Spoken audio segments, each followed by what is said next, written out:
And J.D. Power & Associates has ranked Quicken Loans highest in the nation in customer satisfaction for 3 years in a row. And we have an A+ rating with the Better Business Bureau. There's no reason to wait. Call Quicken Loans right now or visit QuickenLoans.com and find out why we're engineered to amaze. The news gods have blessed us with the return of O.J. Simpson. Trail of blood from Rockingham to Bundy. But this isn't about that. Today he's asking for a new trial on that 2008 conviction for armed robbery and kidnapping.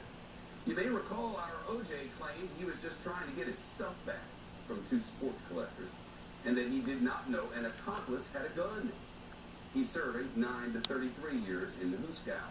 But his attorney is now arguing the judge should throw out that conviction because O.J.'s attorney in the original trial was incompetent. O.J. is expected to testify this week. Thank you, News God. With us to break down the case is the criminal defense attorney, John Spilborn. Well, you know, he says that his lawyer never told him that there was a plea deal on the table. Gail Galanter, I assume that's who he meant. Never told him that there was a plea deal on the table. Had he known there was a plea deal, he certainly would have accepted the plea deal. And he also did not know what he did was illegal because his lawyer told him it was fine. And that's the big one. First of all, if Gail Galanter knew that there was a plea deal, he's obligated to tell his client. But if I'm remembering correctly from 5 years ago, Chef, O.J. was a mighty arrogant guy.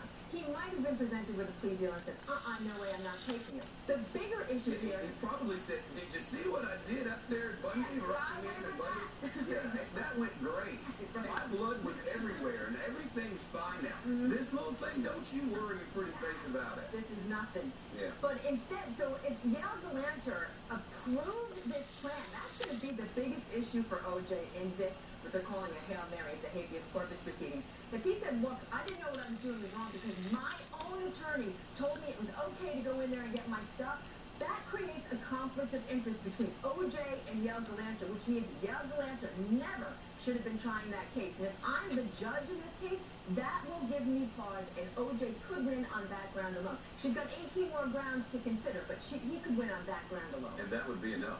That would be enough. It only takes one.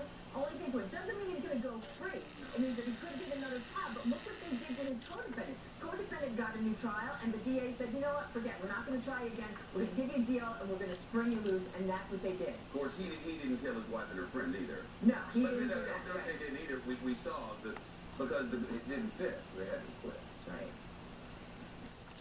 I'm sorry. I know. Is he being punished for getting away with murder? He's the one guy that Wait, say that again. Is he being punished for getting away with murder? He might be. I don't know the answer to that question, but he certainly thinks so. Yeah, well, and there could be a little something to that, Chef. There could be. There could be a little something to that. We all think that he's the guy that we love to hate. We all know there was plenty of evidence to convict him for those 2 brutal murders. He got away with it. Then he's not paying his debt to the family, the Goldman family. He got away with that. $33 million. $33 million. I don't know how he hasn't paid back. Maybe I don't know. $2 of the $33 million. Not enough. But now here he is, a group of thugs fighting another group of thugs for his stuff, and he goes away for maybe up to 33 years. There could be something to us. He called the program once. Do you know that? Did he? Yes, for you. Find it on the. We talked on TV, and it was marvelous. You would be the best guy. Oh my God. I sat through that whole trial. Yeah, Criminal and civil. Yeah, you did. Criminal downtown, they still had so much smog that you went home smelling like oil. I would love for you to get a piece of him. I would love it. I would pay good money. It would be. I would love it. You'd be the guy. It doesn't fit. It's a bombshell, said Johnny Cochran.